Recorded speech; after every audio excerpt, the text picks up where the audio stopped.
Hello and welcome to the Southbound Sports Show. I'm your host, Richie Leahy, here with my co-host, Maddie B. And it's finally here. Football season is about to kick off for real, not just these preseason games. And I know you guys are ready for your first game on Saturday. How's camp been going, and how do you feel about that game? So far, I've been very, very pleased with the progress of our team. We had our scrimmage on Saturday.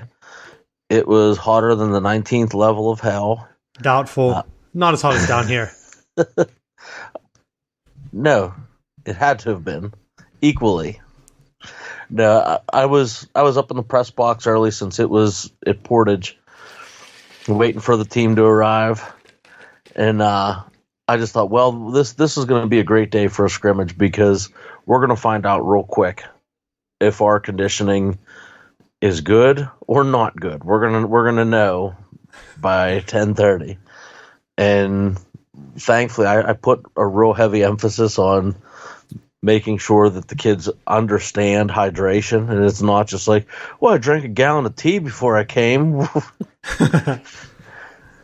And thankfully, I addressed the team and said, there's three things that we need to do to win the scrimmage. Number one, we need to show up. Number two, we need to get watchable film. And three, no injuries. And we checked the box for all three. So it was nice to be able to go through the film on Monday and kind of point out the stuff we did right, the stuff we needed to fix, and then moved on because we got the home opener on Friday. Do you have a chance to play Portage again in the playoffs? Yes. I mean, we're in the same district, so it would be plausible for us to play again down the road. I don't know how they're going to fare with moving to a new conference, and we have some new opponents this year coming in, so it could be a toss-up. Yeah, how many games do you have scheduled? Is it only 8? We have 9 scheduled, and then week 10 is a crossover matchup with the Heritage. So, I mean, depending on how things... So depending on how things play out, we could, in theory, play Portage in week 10 because it'll be like number 1 of Heritage plays number 1 of the ICC, and then down through the ranks. Because the Westpac used to do that, but because different teams jumped to the Heritage and the Laurel Highlands and ICC, that it's almost disbanding the Westpac. So the Westpac doesn't exist anymore? It is in the process of becoming no more. Oh my gosh, that's just like college football happening right there in Pennsylvania. Have teams just given up? Like, are there some schools that just don't have a team anymore? You're starting to see some of that. Like, 2 of the parochial schools are now combining. Explain parochial schools for the listeners. The private schools, the Catholic schools. Because down here in the South, I don't think they call them that, right? They just call them privates. Makes sense. Or Christian schools. Well, because they're more Baptist than Methodist. I know. I didn't mean to put you on the spot. Oh my gosh, man. I'm just helping the listeners out as they're like, what the hell is he talking about? Fair enough. That's my job, bro. I know. You can complain about them. You want to go on a rant about them recruiting? No, you don't. Should we save that for another school or another show? Just if you want facts, I don't know. Hey, that's like Michigan got a transfer from St. Francis. He went to Alabama. Then he was like the 5-star. He's like one of the top defensive ends. He just randomly showed up at Michigan after leaving Alabama and playing at where did he play at? Somewhere else. And they're like, he only went there because Biff Poggi's there. I'm like, well, yeah, duh. What do you think, he's not going to go play for his high school coach after it didn't work out at Alabama? And they're like, it looks like he still has 5-star talent. I saw one of the, I don't know who it was, but one of the other news article guys were breaking down film of how it might be the biggest pickup this offseason. Because they're it's kind of like when a 5-star guy goes the JUCO route, but it wasn't a grades issue. I don't know why he left Alabama, but just getting there, having that connection, I think is a big thing. So I still worry that private schools are going to start throwing something together. I think a lot of them have dorms on campus, right? So to throw an offer to some high school kid that has the talent in the middle of nowhere, like he could pretty much be the team for that school. And then another school steps in and is like, nope, you're going to come play for us. Leaving that team with no one. But, I mean, that's more than just a numbers issue.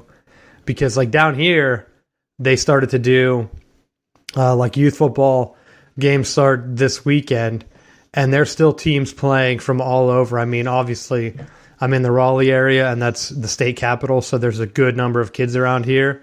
But there seems to be a good number of teams, and it seems like youth football is still pretty healthy, where they have all three levels filling up.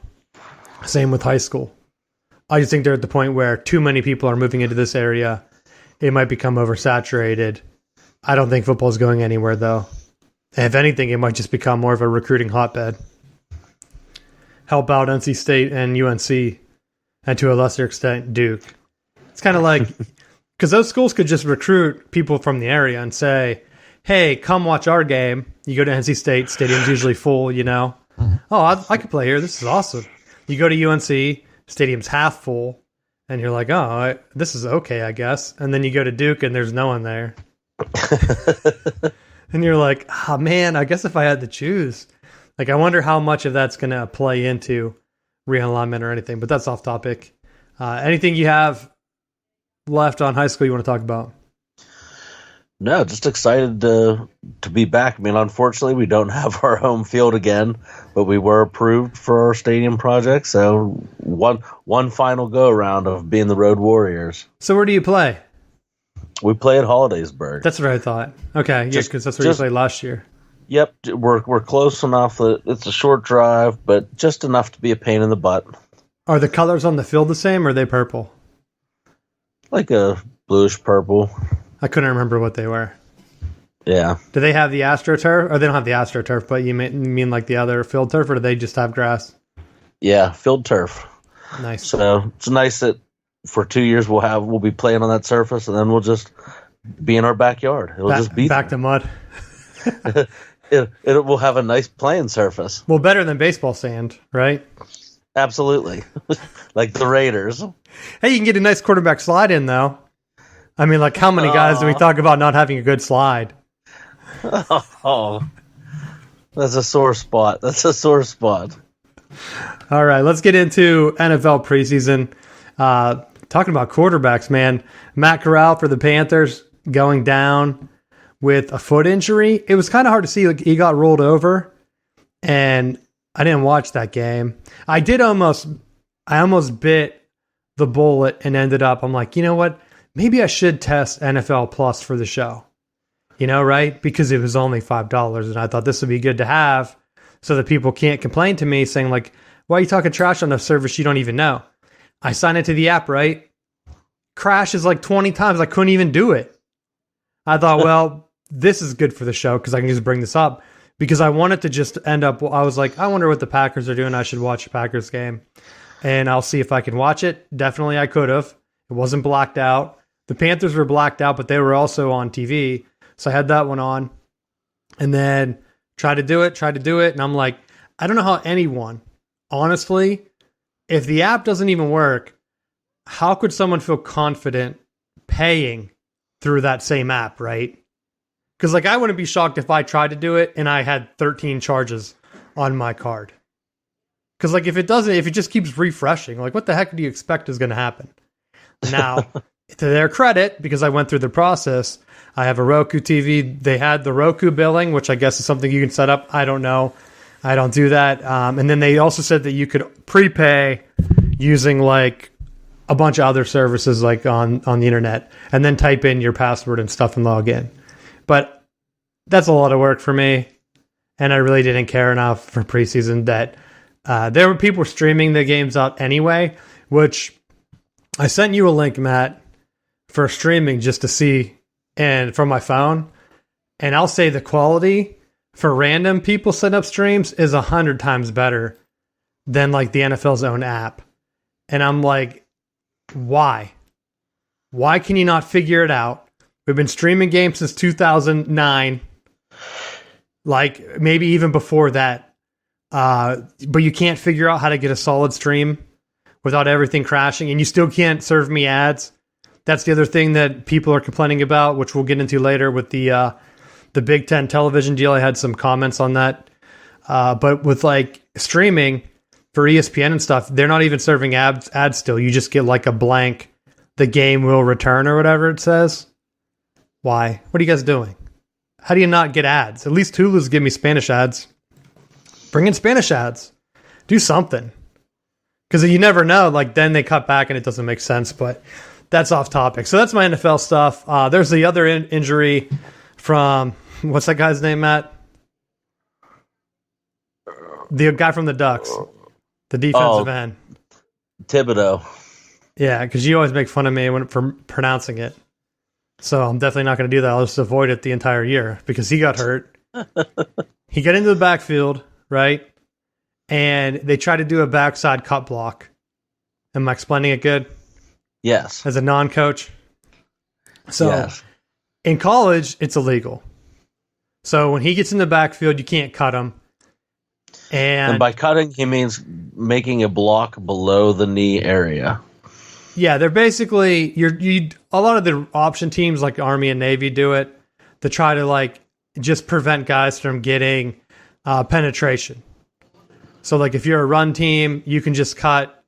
Guys will just fall because they're kind of like they're taught to like kind of jump over it or whatever. And then that's kind of like what he should have did. It looked like he stopped. And in college, when you're not like it would have been illegal to do it there in college. So for him to do it, like he would have had to just have like a veteran awareness, I guess. And he doesn't have that experience being a rookie, where I think he just kind of froze, and the guy kind of took him out. I don't think it was a dirty play because that guy's trying to make the team too. He doesn't expect him to just stand there, right? Like it's easy to say it as you're watching it. Like, and I've seen it come up on my Twitter feed a couple different times where like they're showing this slow motion replay, and like when you show it in the slow frame by frame attempt, like it looks like he's like diving at his knee. But when you watch it live, like the guy that's goes to make the block, it's like he pulls up. Like he realizes like, oh, I shouldn't be going quite so high, and like tries to pull up as he's like diving, like, oh, I shouldn't be going here. I shouldn't be going here. And then his leg just doesn't move, so he just naturally just bends.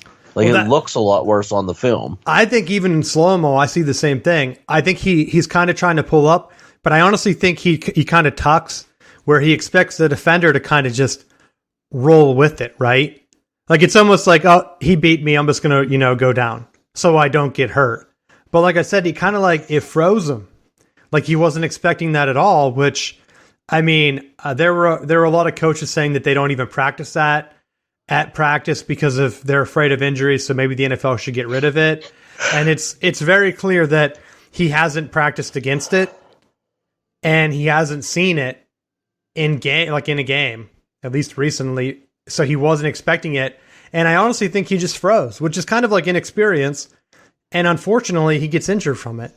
Now I don't think he needs surgery, but I would like to see them clean some of that stuff up. And I would like to see them talk with college and try to get some of the rules like that at least aligned, because if you're using it as a feeder system, everyone knows that you are. Let's protect the players now, right? Don't throw them into scenarios where they're playing a meaningless preseason game, trying to get up to game film or game speed, and yet he's getting his knee taken out. And everyone's like, oh, yeah, they should find that guy or whatever. It's like, you can't blame him. He's doing what he's taught to do. How's he supposed to know the DN hasn't been practicing against it? Like, it wasn't like a headhunter move. I feel bad for both of them because you know that's going to be in the other guy's head too, right? Everyone seen a pitcher like that hits a batter, and unless you were talking trash on him, you're usually like, oh man, I hope I didn't hurt that dude. Why is he limping like that? Like, come on, get up. Or like you hit someone really hard, and you might taunt them for a little bit, only for like a split second because they'll throw a flag at you. And then you're like, well, move, buddy. Come on, get up. You're making me look like a jerk. So no one wants to see a guy get hurt. That's what I kind of felt like watching that.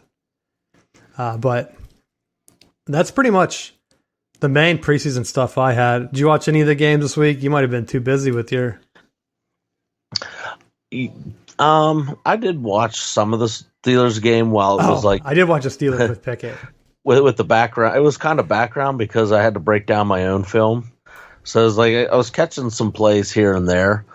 They're still. It's just up and down. It's so tough to tell offensively with the Steelers, like whether it's they're just testing out depth, whether it's just they stink up front.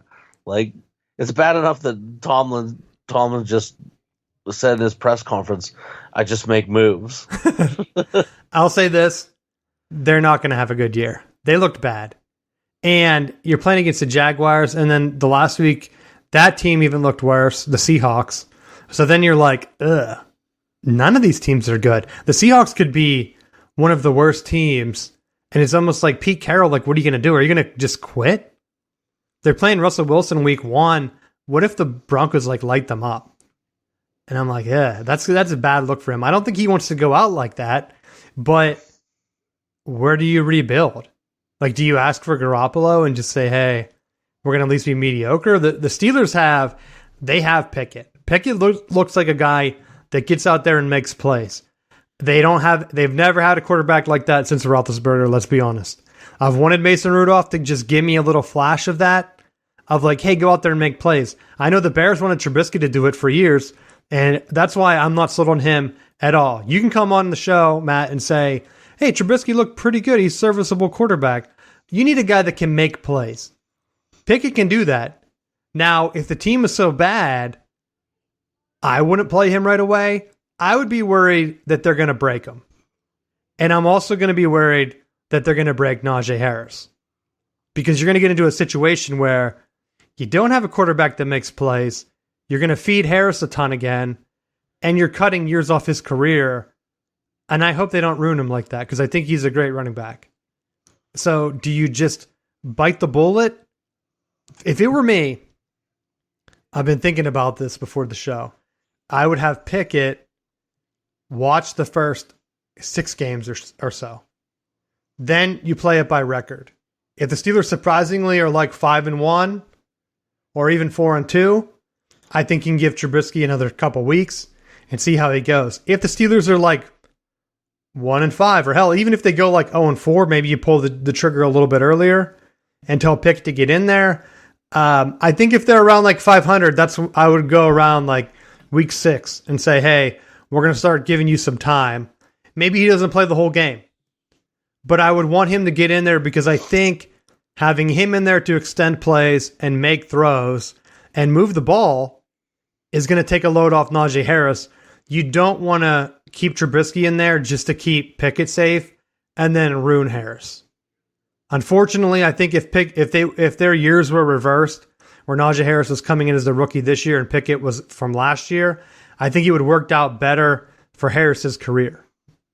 But he's already had a workhorse year, and now you're going to need to get a quarterback up to speed. Remember, it took Burrow; he got injured. That would be my other one thing. I would want Trubisky to play so he's at least comfortable. Because if Pickett gets even nicked up, I'd be benching him. Because I would want him to do like what Burrow did, and then try to see, because everyone talks about Steelers have great wide receivers. They got all these guys. Someone put out this stupid poll on the NFL website. It was like, Steelers have the 3 best receivers, and they included Freiermuth in there. I'm like, buddy, he's a tight end. There are teams with better 3 receiver sets than what you're posting here on the NFL website. Like, who paid you to do this? Heinz 57? Or what's their new stadium thing? I don't even know what the heck the stadium is called, because it doesn't make sense to me. For sure. But that's my rant. Try to get him. I don't even know. I just don't think it's going to be a good year. Hell, they could make the playoffs at 7-9 or 7-10 or whatever it is, because who knows what the other AFC teams are going to do. And if that's a scenario where they're able to sneak in the playoffs, I would try to get Pickett there and say, like, look, win one game, buddy. Win a playoff game. Tim Tebow it. And guess what? You're better than Lamar Jackson, because he's 1-0. And then I think you would have Pittsburgh buy-in. What do you think? You know, I I guess the two things that I look at with the Steelers is that Tomlin's been a defensive coach, and so he has that defensive mentality where you have that run the ball, control the ball, kick a field goal, let your defense win it for you. You know, I think overall the defense is leaps and bounds the strong suit and has kept them into games. That's kind of been the way that they've played ish, and I think that's for them to really have a successful season. I think that's kind of the blueprint. Now, within that, I think you got to look at who manages the game best, and I think I'm very, very biased in this. I don't like forcing young quarterbacks into the game unless you have the protection around him.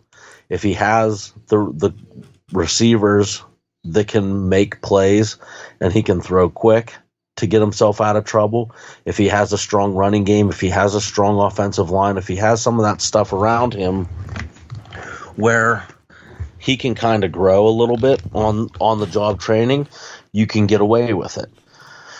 If you don't, you get a David Carr situation where they drafted him when the Texans first became a franchise. They had no weapons around him. He got absolutely shell-shocked and got bounced out of the league quick. You know, it's a scenario where I saw a quarterback thrives is when you look at what Steve McNair did, where he was drafted by Tennessee. He wasn't immediately forced to be the starter. And then as the season progressed, it was like, hey, we're paying you a pile of money not to sit on the bench. Get out there. And by being exposed to the NFL and having the routines and stuff in place, he had a great career. Almost won a Super Bowl by a yard and a half. Well, that's what I've been arguing with people because they're like, well, Najee Harris could be his Jerome Bettis like Bettis was for Roethlisberger. I'm like, no. He's in the second year. Bettis had been playing for what? Forever? He's like a Hall of Fame dude ready to retire. We don't even know if Najee Harris is going to have like multiple Pro Bowl years, let alone a Hall of Fame career, you know? Nothing against the guy. I think he has all the tools to do it, but you need to be healthy. But the other part of that was it wasn't Jerome Bettis, like the primary. A lot of that was also Willie Parker being able to take the top off on a lot of those plays too. That gave the offense the balance it needed. Not his first year, right? Wasn't it just Bettis and? Because wouldn't it have been the 2004 season? 5. No, it's 2004. Ben Roethlisberger won Rookie of the Year. Let's see if this has. My God, it has the front office listed before they have players. Running backs were Jerome Bettis, Vernon Haynes, Dan Kreider. Willie Parker was... He's asterisked. What does that mean? Does he hurt? Yeah, he got hurt. So he did not... He only played 8 games that year, and he only had 32 attempts. So he didn't break out until the next year. So does he even play in the Super Bowl? I wish it told me what that meant. But the main one was he drafted? When was he even drafted? I thought he would have been in there. Surprisingly, right? Oh, he was an undrafted free agent. So they brought him in late. Who knows what it even said? But it was basically just Bettis. Although they had Dan Kreider. And they had Deuce Staley too. I think Deuce Staley played a lot, didn't he? If I'm remembering correctly. You're probably thinking of the next Super Bowl where they played... who did they beat? The Cardinals. This would have been the first one against the Seahawks. Where like Roethlisberger came in. I don't think they even won the Super Bowl, did they? I think was that a Tom Brady year? Yeah, they lost to the Patriots. 5 was the Seattle Seahawks one. Yeah, his first year he came in, they finished with a 15-1 record. But that was basically because they had Bettis, they had the offense. Ben Roethlisberger wasn't really doing much. Like he was intended to sit behind Tommy Maddox, but Maddox got hurt week 2 to Baltimore.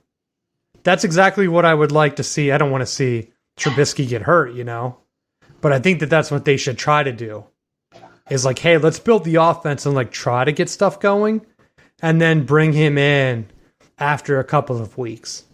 That would be my game plan.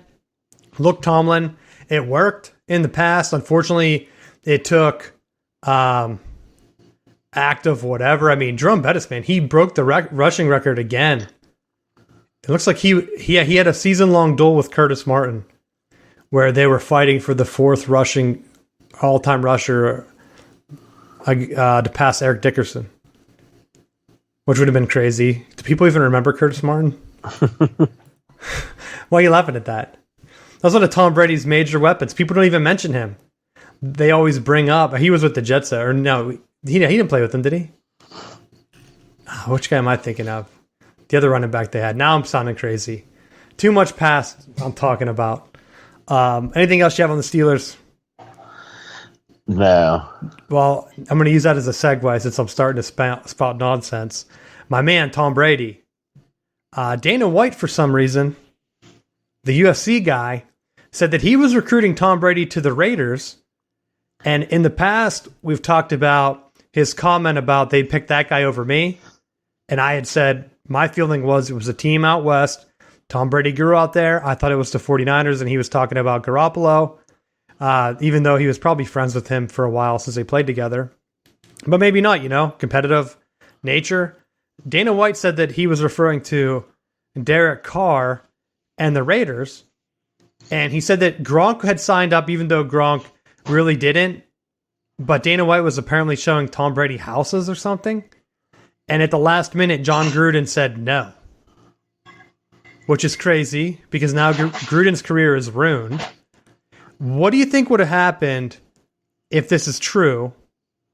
And I mean, like, I don't know. This is all like speculation. Unless Tom Brady comes out and says, like, yeah, that's the word for word truth.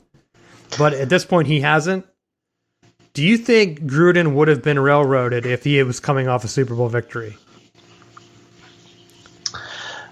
I don't think it would have worked because Brady liked to run his stuff and Gruden preferred to call the offense his way. And I think it wouldn't have meshed. Well, that's kind of what they said with Arians too, if you remember. And they started off pretty bad. It really didn't start to click until Arians kind of just backed off in the playoffs. So it was like, I'm just going to let it go. And do you think Gruden would ever back off? I don't know. No. Would he have wanted to win the Super Bowl? He did. By calling plays his way. That one time. He didn't even get in the Ring of Honor before Tony Dungy, Matt. That's a callback, baby. There's one person feverishly tweeting at us right now. I'm sick. Well, I've been waiting for you to bring up Tony Dungy. What's wrong with you guys? It's been how many weeks since you mentioned him on the show? Since Tony Dungy probably hates us on the show. But let's go ahead and say... Let's play devil's advocate. What do you think would have happened to Tom Brady then if he didn't get his way and they would have lost? Do you think he would have retired already? Well, it sounds like he's kind of half retired. His wife was like, hey, you have to go on vacation with us and skip training camp. And he's like, all right, sounds good. Matt, if you're super old, you're the oldest guy on your team, older than a lot of the coaches, and they're like, hey, buddy, you're going to come in for conditioning, and you're like, it's not going to work for me. It reminds me of The King of the Hill, where Bill Dauterive tries to get back into his high school to like break a record, and he's like, "Look, Hank, I can either practice or I can play in the game, but I'm not doing both." That's what Tom Brady's kind of like. Look, and he's in way better shape than Bill. If you know the show, one of my favorite shows, by the way, definitely check it out. I will say that Tom Brady in shape, knows what he's doing. Doesn't need to be there. And he's trying to bring these other receivers in. I mean, look at the flack that Aaron Rodgers is getting because he publicly called out his wide receivers and were like, oh yeah, these new guys really need to step it up. They can't be dropping passes and causing interceptions, which not a revelation. No shit. You can't have your receivers throwing the ball up in the air and letting the other team pick it off, right? He's just spouting common sense there. And the media's like tearing him apart. Maybe Aaron Rodgers should have been out there breastfeeding those guys, making sure they're taken care of. I'm like, buddy, they can play with Jordan Love. You can't tell me that Jordan Love's supposed to be the next guy if he can't get those same receivers ready to go. Aaron Rodgers should have nothing to do with that. Tom Brady should have nothing to do with it for the Bucs, and just show up. Hell, take the first 4 weeks off. If I'm the owner, I'm like, hey, they have an extra week this year. Like, just take a couple weeks off. And like, you want to sit in the booth? You think that will be a distraction? Because that's basically what I would say. Tom, don't play. Just stay healthy, my man. Remember, you were one broken coverage away from going to overtime against the Super Bowl champs last year, the Rams. They broke that one coverage right after Tom Brady tied the game, or did they take the lead? I can't remember. It was very, like, they probably tied it. I think it was going overtime, right? And then Stafford threw that ball after him was fumbling. Hell, Stafford, if he would have fumbled that, or I think he did fumble, but they just got it right back. If the Bucs would have got that and they would have won, Tom Brady could have 2 Super Bowls back to back. He wouldn't even have to play in the regular season if he didn't want to. I'd be like, hey, you can play when we start to get on the outside looking in. But if you really want to take the week off, man, go ahead. I mean, like, these people that are complaining about it, I feel like sports media guys are complaining because they don't get the season off, right? Could you imagine if Mike Tirico was like, all right, guys, I'm not going to be there for the holiday games. And they're like, that's why we're paying you. What are you talking about? He's not Tom Brady level. These guys are just jealous. There's no one other than maybe John Madden. Rest in peace, my man. Hell, they keep putting him on the cover of the football game and making his name worthless because the games have been getting awful every year. It's like he would be rolling over right now because he would think this game is garbage. But who knows? That's what I want to see. I don't want to see Tom Brady playing now in the preseason. I don't even want to see him practicing. Just don't. Let the new guy come in. Let the coaches or whatever, like, do their stuff. Get the team ready to go. Like, Gronk's retired, in air quotes, I'll say, because he could come back at any time. He's doing his yearly press tour. Someone had a rumor that Tom Brady had to take off, not for family vacation, Matt, but because he was doing an episode of The Masked Singer. So, well, I mean, I'm sure he probably got a good plug from AB. AB, I know. Did you see his tweet about him wanting to meet himself? Or he would cheer. What did he say? He said his biggest regret is he couldn't watch himself play. Which I agree with, man. Remember when he popped his shirt off and he was like dancing in the end zone? Classic stuff. Classic stuff. What was the other one? I had one more thing for the NFL, but I didn't write down the rest of it. They were comparing someone coming for Randy Moss's record already. Oh, it was Olave. Remember, Matt, I said that I liked Olave, and a lot of people, including Ohio State fans, were against him, saying that he wasn't even the most talented, but I said he ran the best routes on that team. All right? He's looked pretty good with the Saints, and the NFL Network put out this thing about how he could challenge for Randy Moss's rookie touchdown record. So just remember, I've been high on Chris Olave the entire time. So if that happens and you get him for your fantasy draft and you're like, I'm going to get a receiver kind of young, maybe I can get him for $1. I mean, definitely not, because we know a bunch of assholes will be listening to this show and bidding him up to 40 in our league. They'll be like, no way. No way we letting you spout that off on the show and then we might even do a special extra episode for the draft, for our fantasy draft. We'll see. Because the Southbound Sports Show, people are asking if they can do a show. I don't think they'll show up. What do you think, Matt? I don't know. I think it's hard pressed. We say call in. You're welcome to call in. Yeah, we encourage it. Call into the show. I mean, come in, speak your truth. I can't be right all the time. It's a pretty damn good high number, though. At least a good percentage, I would say, of the time I'm right. Great coaches, like, we recognize that stuff too, right? So, like, come onto the show, talk about your teams, talk about how many wins you think the Steelers are going to have, or whatever team you like, and put it on record. So, more than welcome. We're going to try to do a bonus show. We will see If it's just me, maybe I'll do like a quick one as a recap or something if no one gets on. But that may be coming in a week or two. But I'm not going to give my secrets out because I know people are listening in our league. So we might have to do a fantasy football wrap up that first week before the games. I think, right? I'm trying to think of what the schedule would be. But I think that's going to be the plan here for the show. Not doing it kind of ahead of time. Did you have anything else for the NFL? No. I think that's all I had. Oh, no, my last one I had Marcus Mariota. They're starting to hype him up. I watched that Falcons game. Was it Sunday night or whatever? He looks good, right? But it's still the injury thing to me. And I'm not going to talk on this for long because I feel like we've been talking injuries a lot for the for the show the entire time. But I will say that a lot of these guys coming in, if you want to stay long in the league, just don't get hurt. And it's hard to do. Like, you can't predict someone getting hurt. Like, look at Patrick Mahomes not getting hurt. Is he playing his best every year? No. Is he playing all the time? Yeah. Some of these other guys, though, constantly getting hurt. Deshaun Watson coming in after week 11, right? Which is very important. And I'll tell you why. Because he now qualifies for another year of retirement. So I think the NFLPA did that on purpose. He had to pay $5 million. Who's getting the $5 million? I don't know. I didn't really read into it too much. But my thing still stands. Even if he comes in, they could be kind of eliminated from the playoffs at that point anyway. Right?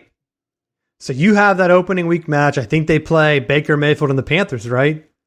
The NFL guys, they set that up on purpose because they knew Baker Mayfield was going to beat out Sam Darnold. Anyone with a brain knew that. I still get people saying that Baker Mayfield sucks. Like, I don't know why. If you're a Browns fan, like, why? You should just be happy for the guy and wish him luck. Why hold negative? He had nothing to do with that scenario. If you want to be mad at someone, be mad at the Browns front office. And hell, just become a Packers owner like me, and you'll have a brand new team to cheer for. And Aaron Rodgers, and he's like a great ambassador for the league, Matt. Nothing he ever does is wrong, right? Yeah, ask him. That's my advice for Browns fans out there. So if you're a Browns fan, that's what I would suggest doing. Just don't cheer for them anymore. Your front office is shit. Why would you cheer for that? It's kind of like giving millions of dollars to a guy. Or hell, not even a guy. Like, let's just say, we'll put it in layman's terms. Let's say a random guy is at the gas station in your neighborhood and he pumps the gas for you and takes an extra like $5 tip.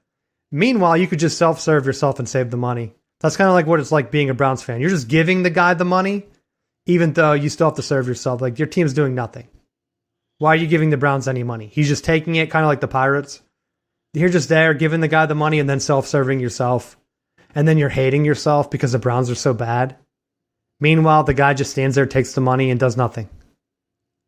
That's what it feels like for Pirates fans. As I watch the Braves just pound the shit out of them right now, unless they blew it. When I started the show, it was like 6-1. But I'm looking at that, and I'm like, Pirates fans, how are you even... Yeah, it ended up being 6-1.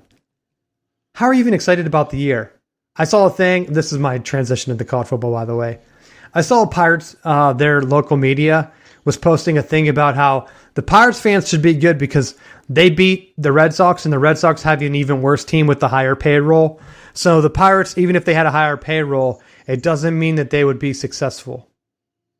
And I'm thinking, buddy, just because you found one anomaly, how about when they play this Braves series, you think they have a chance? Zero chance, my man. Nothing helps your team like the Braves get closer to that division championship like a series against the Pirates. That's the one thing where you're like, oh, the Mets, they're a couple games ahead, man. Who do we have coming up? Oh, Pirates? Perfect. We'll at least keep pace with them if the Mets keep winning. Not letting them get any further ahead, you know. And that's why, they're like, well, the Cardinals, they have a high thing and they're not always that good. I'm like, yeah, but the Cardinals always seem like they're competing. Pirate fans should not be throwing shade at them in their own division, right? Yeah. Don't throw shade at the Braves. Throw shade at the Red Sox. Don't throw shade at the Yankees. Because the Yankees at one point looked like they were the team, and they were going to break my streak, Matt, of 90s teams winning championships, right? What are they doing? They had one clear thing. All they have to do is win it. Then the Packers will win it. Then the Michigan Wolverines will win it next year, and it'll be a perfect time for me. And you'll have the predictions right here. The Yankees have been going 4-6, though. Not looking good. Personally, Braves are 8-2 in the last 10. I'm hoping they're getting hot again at the end of the year. The Cardinals, again, 8-2. Their playoff efficiency is up to 94%. And so I think you're getting that Central Division. I always hear people talk about, oh, the Brewers this, the Brewers that. They're doing it the right way. I don't care about the Brewers. Screw them. You know? Why? Why are Pirates fans obsessed with like other Central teams? I don't get it. You shouldn't want them to succeed. It's not like college football where if your conference wins, maybe your team will get more money and they'll be able to recruit better. There's zero benefit to a Pirates fan cheering for an NL Central team. Zero benefit. None at all. Pirates get no help from that. Do you agree? Yeah, I'd have to agree with that. I'll never understand it. They're like, hey, if the Braves get eliminated, cheer for the Mets? Hell no, I hate the Mets. What about the Phillies? Hate them too. Pirates fans are like, gotta cheer for the Cardinals, the Brewers, the Cubs, or the Reds, baby. It's like, why? Just pick a new team, my man. Pick a new team. It makes no sense. Same with like the Indians fans. They get an easy out. They're in first right now, but they renamed their team the Guardians. Just cheer for a different team. You like the Indians. They don't exist anymore. Basically, get out of jail for free card. Seattle Supersonics had that same exact thing. Your team leaves. Hell, who's the closest team to us? The Golden State Warriors? What the hell? Wouldn't you believe they're the best team in the NBA? It's like, get out of jail for free card. Your team doesn't exist anymore. That's my little rant there for Pirates fans. It's like Stockholm Syndrome. Well, at least the owner's not wasting money on this poor product. Why do you care? Why do you care? You're giving him money while you're pumping your own gas, my man. Someday they're going to make a 30 for 30 on that because somehow he's convinced fans that he doesn't have to spend any money. And people are like, well, yeah, why would you? I mean, and I guess the argument to it is you could spend $1 billion and have a crap team too. Like, I think that would almost be worse that you're trying to spend the money like Dan Snyder with the Commanders. He just tries to buy every free agent and then they just still just put out a crap team. Yeah, but those sports have a hard salary cap. So as a fan, you're kind of like, oh my God, our owner's an idiot. But at least he's getting exciting players to watch. The Pirates aren't getting exciting players to watch. They're not getting anything. And then the one guy went off over that Red Sox series because for whatever reason, the only reason I brought this up is because my entire timeline was Pirate fans bragging about how the team beat the Red Sox, even though the Red Sox had more salary on their team. And I'm like, why? Do you care how much the Red Sox are paying? Your team's winning percentage is .382. Barry Bonds hit more than that. You had a better chance of seeing Barry Bonds or Tony Gwynn get a hit than you did see the Pirates get a win, Matt. That's not even a joke. At least I think Barry Bonds Barry Bonds probably didn't, because they walked him too many goddamn times. But that's my thing. Tony Gwynn, as a kid, I've seen Tony Gwynn play a bunch of times because he's always like the guy that looked like he's like the Jim Thome, where it's like, that guy's not in shape. He's not going to get to hit the ball. What's he doing out there? But then he'd get the hit, and you're like, a kid can dream. You know how many kids on our baseball team growing up loved Tony Gwynn because they were like not in shape?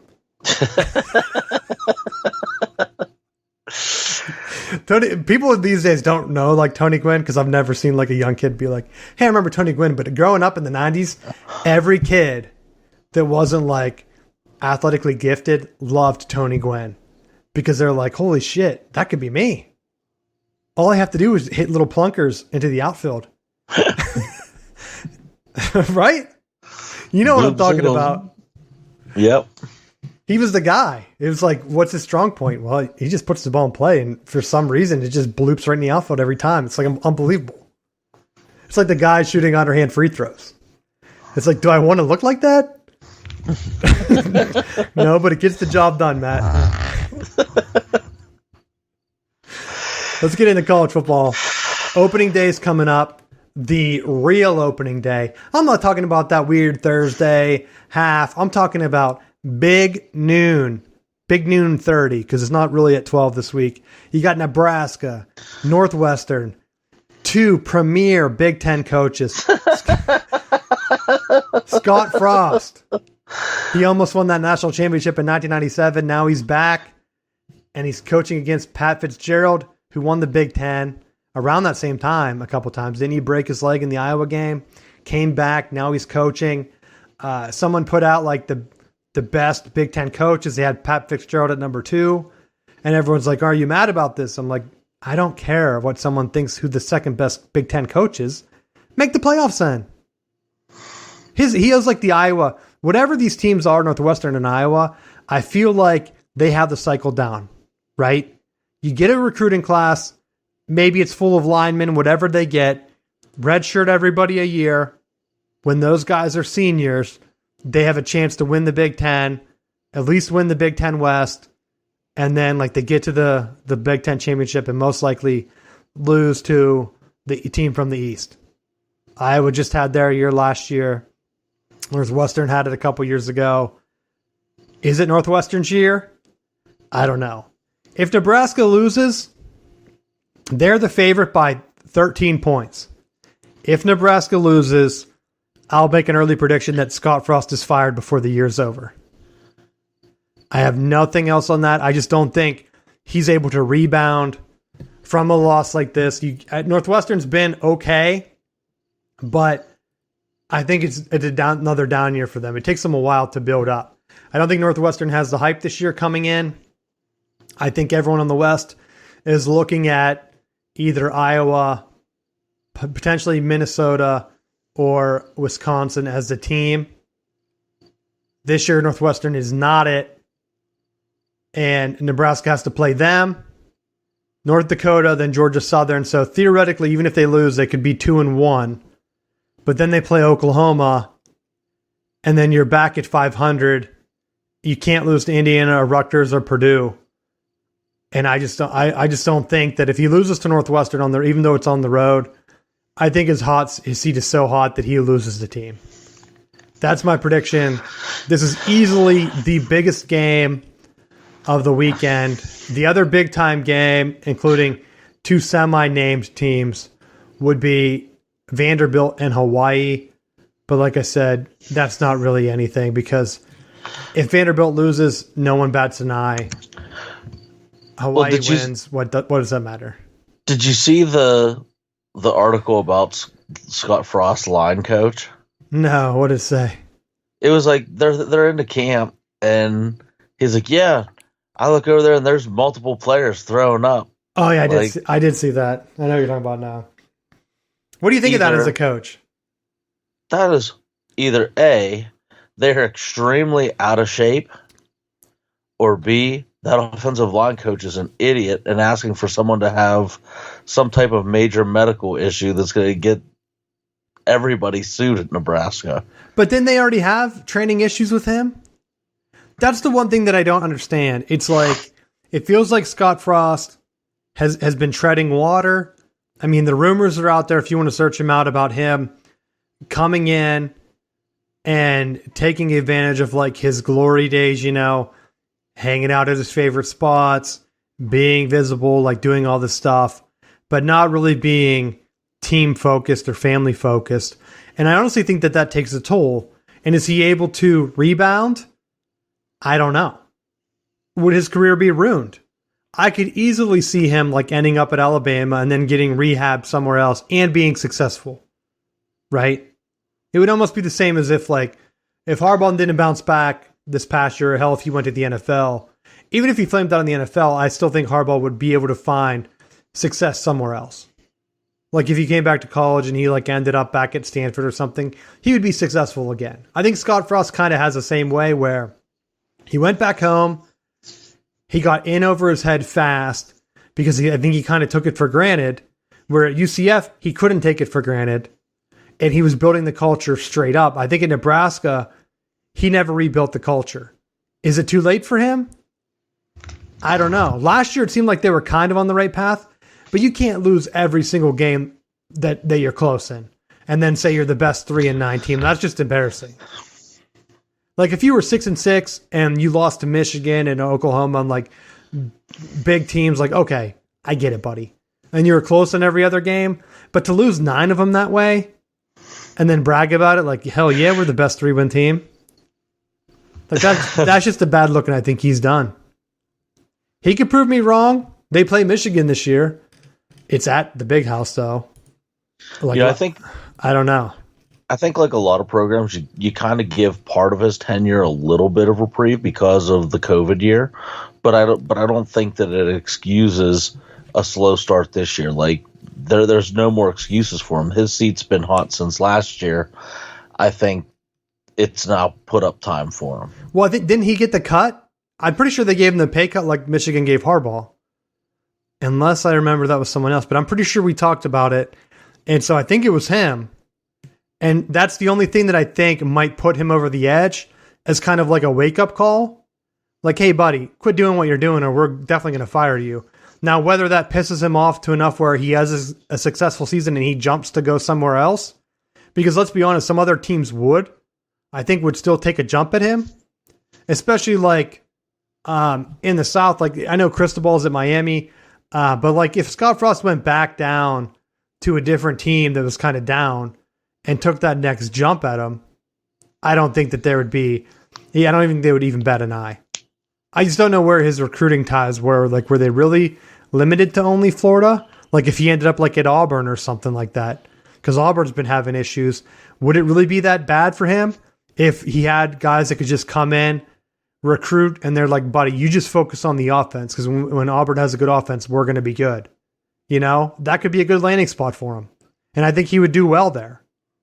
But in Nebraska, I think he let things get away from him and wasn't focused on the team. And sometimes it's hard to reverse the culture. Getting a pay cut, I think, would have to be hard. If Harbaugh didn't pull it off last year, I would be even more of a big red flag for me. But I don't know because it worked for them, so maybe it will work for Nebraska. I don't know. But the other big game, I guess not really a big game, but for people that are on hot seats, Norvell taking on Duquesne. Do you think Florida State wins? It's not good enough to win with what's on the line this year. Like, they need to blow the doors off and not have some one score last second field goal. Like if you're gonna don't look past them, because I think that there's a potential trap with LSU the following week. Blow the door if you're back. If you're going to compete and you're going to compete for the ACC, you blow the doors off Duquesne, and then you come guns blazing for LSU.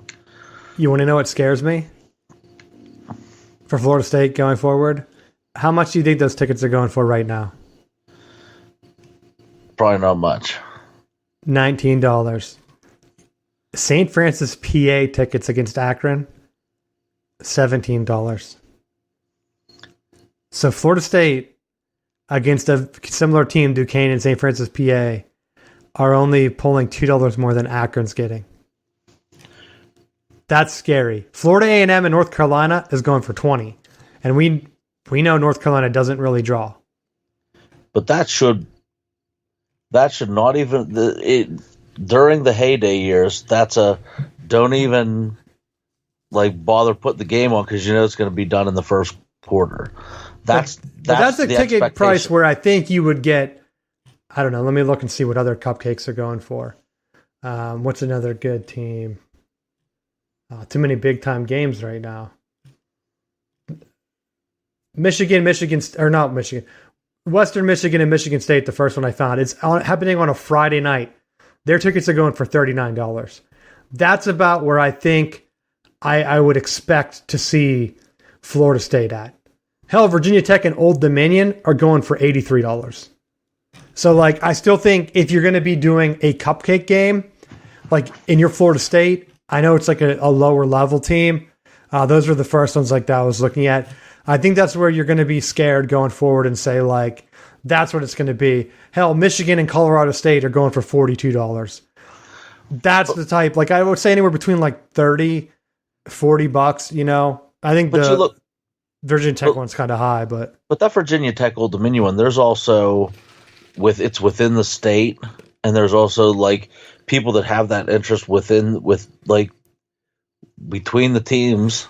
Like there's more to it. There's nothing mutually connecting small Duquesne and Pittsburgh and Florida State and Tallahassee. There's literally nothing. South Dakota State and Iowa are going for $47, Matt. In Iowa.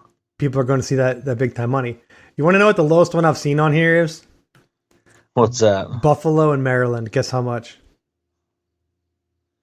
I have no idea. $2. You could take your family of four there for less than $10, Matt. That's a bargain. Hell, they might even give you crab, some crab cakes on the way in, and some beer. They're like, well, it's going flat anyway, buddy. And drink up. That's what I'm wondering. Like, for some of these, it's like, you got the big stadium. Like, the Michigan Stadium's so big that, like, if that game was like $25, but even 42, I think that's pretty good because the line on that's 27.5. I think Florida State should be able to do that. Like for any cupcake, at least get $30. That's my thing. You're a primetime program. Your president comes out and says that he's been talking to the SEC and the Big Ten. He wants to play big boy football, and that's where we can get into this because the last thing I had for the show were the Big Ten numbers, right? So looking at the numbers from the television contract, I talked about it, I think a little bit last week, didn't we? Or maybe it wasn't out yet. But the actual numbers come out. The Big Ten has signed the deal with Fox, CBS, and NBC, which I think is a game changer.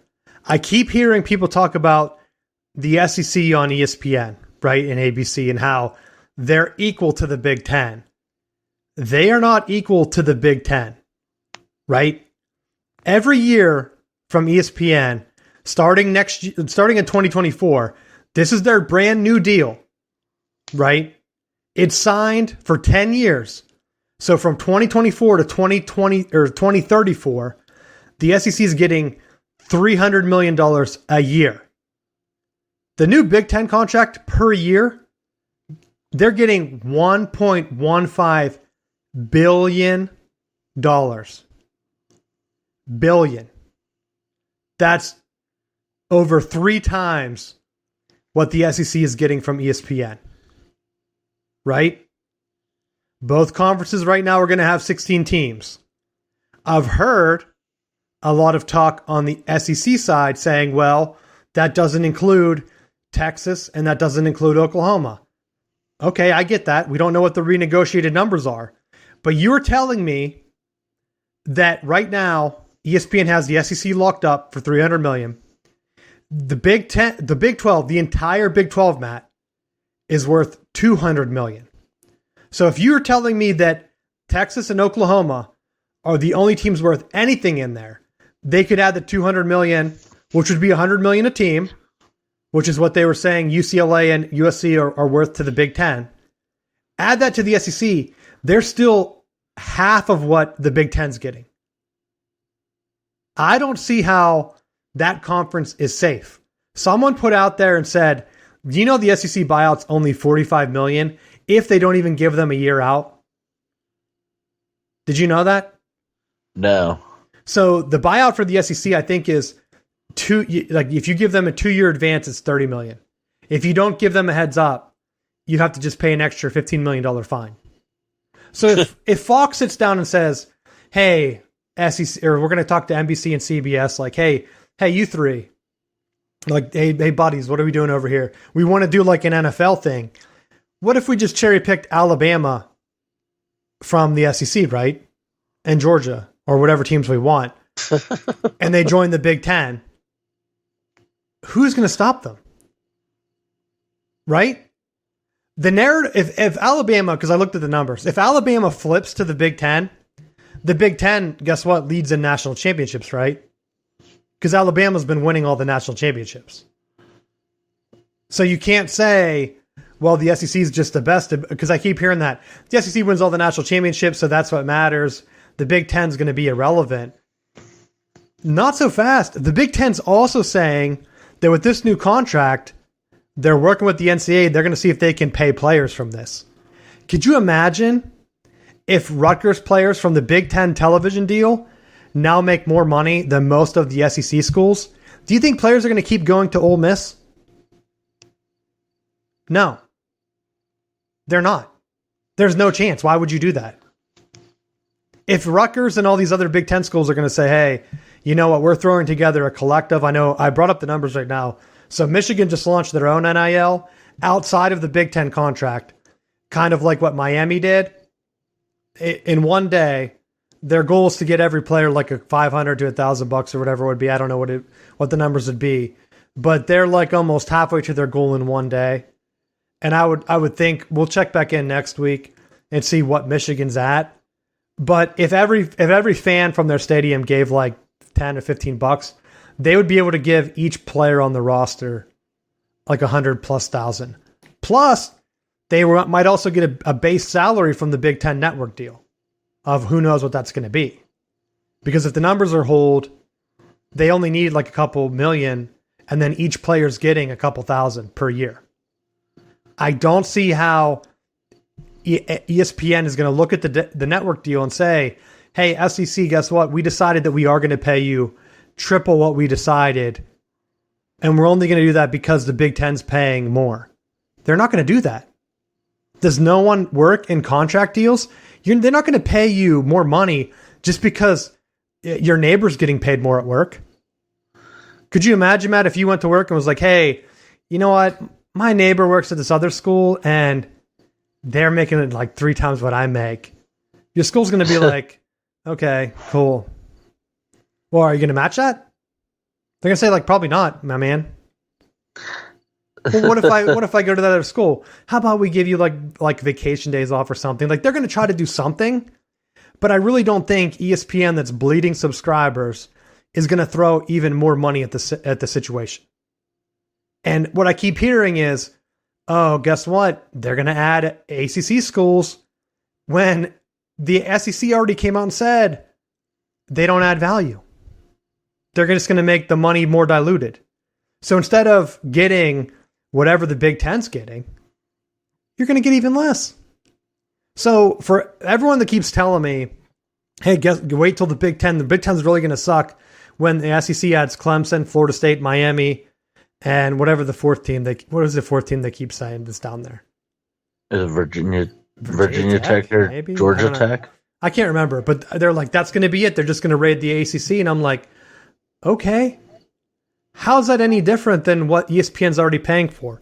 You could add the entire ACC value on here, $240 million a year, the entire Big 12, $200 a year, and the SEC, $300 a year, and still be less than what the Big Ten's getting. Do you think ESPN's just going to keep like double that money for no reason because they're cutting dead weight? Like that's not per school, Matt. That's just the average value of the conference as itself. Then you're going to have to divide it by whatever the new number ends up being. So if I were a school, and this is where, if you're the SEC, I think you have to be a little nervous, because I don't hear anyone talking about this, mainly because I think ESPN has a stranglehold on a lot of the college football stuff. The reason the Big Ten voted to not expand the playoffs is because if they did, it would have locked it into ESPN. They made the smart move, right? And now Fox and NBC and CBS might be able to now air the playoff games. So now instead of having all the bowl games on ESPN, which is what we're used to, now they might just be on regular television. Who knows how many viewers they're going to get? I guarantee if it's on regular TV, the viewers pretty much double across the board. That's why the Michigan-Ohio State game outranks every bowl game, because it's on regular TV. So everyone can watch at home for free. You don't have to pay for ESPN. So I'm just putting that out there. Don't be surprised. I haven't heard anything from any of the schools that I talked with. But just say other schools are getting nervous because let's say you jump to the SEC Like if Florida State jumps to the SEC and Alabama and Georgia and Florida leave, or whatever schools, Texas, and they're like, hey, we're going to go join this Big Ten conference, then they're back in another ACC, right? They're like, oh, great. Now instead of playing Boston College, we're playing Arkansas. Cool. Awesome. Just what our fans wanted to see. And I'm not, like, that's a dramatic thing. I think the SEC is going to try to stick together. But like I had said in the first place, the only way that they can really expand their footprint is if they go try to grab an Oregon or try to get out of this regional. They're so regional that they don't have the TV deals. If the Big Ten somehow get into Florida by grabbing Miami or Florida State or hell both, I think it's game over for the SEC. I really don't see how they can compete money-wise from the TV deals. I'm not saying they're big schools. I think the big schools will keep competing, right? I mean, hell, some of the smaller conferences have teams that sprout up like Boise State that compete every year on a lesser budget. But for the rest of the conference, they're not going to be able to compete. When Rutgers is making more money than you, and people are making fun of them on Twitter saying Rutgers should be demoted, all this stuff, it's not going to matter because when they do the bowl or the Big Ten SEC Challenge, if the Big Ten's winning almost every year, even if they lose the national championship game, no one's going to look at it and say, well, the Big Ten really sucks. It's like, wow, Alabama's really good, which is what it's been. And that's my final statement. I mean, you're there looking in. Can you imagine if you jump conferences and then you get stuck again? Well, I think it's one of those where you look at, like, specifically to Florida State, they've been the team that's pretty much carried the ACC up until these last couple years. So they've competed with the SEC and the Big Ten basically by themselves and kept the conference afloat because they had to be the one to try to compete nationally. When you look at it from like just the bare minimum, just going to the Big Ten or just going to the SEC immediately puts more funding at Florida State that they've been at a disadvantage of for years. And I mean, when you're throwing the kind of money that the Big Ten's throwing billions, and the ACC just has whatever they're able to bring in from the university. So like you can't, like, they're not getting that shared collective from the ACC of anything. So I mean, I think regardless, based off of the money, I would hope that the Big Ten brings them in because it would definitely help your pod system thing where everyone has these regional matchups that would be beneficial for the Big Ten. And more importantly, it would bring a pile of money to Florida State, which would help with all kinds of stuff on campus that I think would be beneficial to the program. So like it's definitely to their advantage to be engaged with that.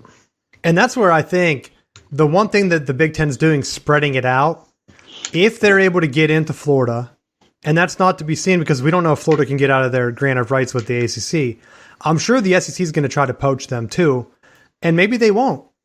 Because I hear a lot of things down here where the SEC might be getting pushed by ESPN to, hey, we need to get in new states. That's how the Big Ten grew, remember? Where they needed to add Rutgers to get at the New York market. Maybe the SEC is not looking at Florida State because they already own Florida with the Florida Gators. So maybe they are trying to go with North Carolina and Virginia, which I think would be strange. But as I've said on the past, you need teams that you can beat up to inflate your other team's records. Do they really want to add like a Virginia Tech? Probably not, right? Because that's just going to split a couple extra wins from South Carolina or whatever SEC teams they end up playing with in their division. Whereas if they go to a 12-team playoff and the SEC commissioner comes out and says, we don't want automatic bids, what the Big Ten's looking at doing, and if they do the pods, they can have a pod where maybe Florida State's in the playoffs every year from that southern pod, that southeastern pod. It's either them or, hey, the fallback is Penn State. Not a bad deal, right? Then they have a pod with, it's either going to be Michigan or Ohio State or maybe both. And then maybe they have like a traditional pod where they can kind of separate Michigan State out, throw Michigan State, Wisconsin, Iowa. Those are some solid schools. Keep Nebraska there. And then you have a Western pod where it's like, hey, we're going to get USC in there most years. And then you're putting 4 national brands in the playoffs, taking a chunk of that playoff money every year. I think that's where the Big Ten's looking at it, where the SEC, they have that same idea in mind, but it's going to be regional, and they might not be making the same amount of money. So all it takes is one school, and my final note is going to be schools are trying to get to the Big Ten. Oregon had Brett McMurphy, so it's not just me making this up, has reported that Oregon has representatives in Chicago asking what they can do to fit in. So if they do get that Western pod going, not surprisingly, and this might make you laugh, Matt, Texas, Christian, TCU, and SMU have put together. Did you see the SMU plan? Their plan is to get $100 million per year to build up and become one of the premier schools in Texas because they want to be invited to that conference. I don't think the Big Ten would really invite SMU, but if they really want to get in Texas, make Texas say no, make Texas A&M say no, and then say, if you guys don't say no, we're going to throw a ton of money at TCU and SMU, and they're already investing this much. Maybe they'll just steal recruits from them until they cave. But in that scenario, you might just end up with one big conference where all the big SEC schools end up going to the Big Ten. And to me, I didn't think that was going to be a possibility. But the more I read and the more I'm hearing, I think that might be the scenario, and it's going to be the Big Ten Conference because they might be the only conference that has a television network deal in place to pull it off. I don't think it's going to be the SEC. CBS flat out said we wanted to expand with the SEC, but when we looked at the numbers, the Big Ten's the better conference for us. And that's all you need to know. Because who's driving this? TV money. CBS looked at it and said, we don't want the best from the SEC. We'll take the second or third best game from the Big Ten over what the SEC is offering us. So that's my final thing. What do you got on it? I got nothing. I mean, I think a lot of this has been stuff that you've been saying is coming down the pike for a while now, and it's crazy that you're kind of seeing almost the way that the direction that college football is going is almost what ESPN tried to do with the basketball programs and trying to just create, the matchups that they want based off of the powers in college football. And that's where I think they went wrong. And I've said this for Pitt. Pitt kind of bought into that ESPN propaganda, like basketball is going to be the thing. And I've said, I think my reasoning behind it that they went for it is because it's easier to broadcast basketball games. You have your equipment in the stadium. It's indoors. It's temperature controlled. It's easier to have a guy there. You don't have some cameraman in the stands having a heart attack because it's -2 degrees at Lambeau Field between a game between Wisconsin and LSU and it's snowing, right? So like basketball is much easier on the TV product side of production. The Pac-12, they're still broadcasting in a van outside the stadium. That's how much ESPN is really invested in it. But now, whenever you're seeing, before, the conferences were all split up. The Big Ten had games on Fox. The ACC was on ABC. The SEC was on CBS. ESPN now locks them all up, boxes out CBS to the point where CBS says the Big Ten second or third best game is better than what we are getting from the SEC in terms of TV numbers. We're just going to go with them. And then NBC said, hell yeah, we're going to do the same thing and then do the Big Ten with Notre Dame. And we think we're going to be able to beat ABC as the game of the night on Saturday nights at 7:30 as the most watched college football game. And if it works out, that's where I say, bye-bye SEC. Because if you're not getting the advertising money, ESPN's not going to pay you more. And I really have a hard time believing that even with Notre Dame mixed in, that NBC is going to be outdrawn unless Florida State takes back off, people just aren't tuning in to watch Clemson play. They're just not. The numbers aren't there. So what's going to come up on top? A random Ohio State, Michigan, USC game on NBC?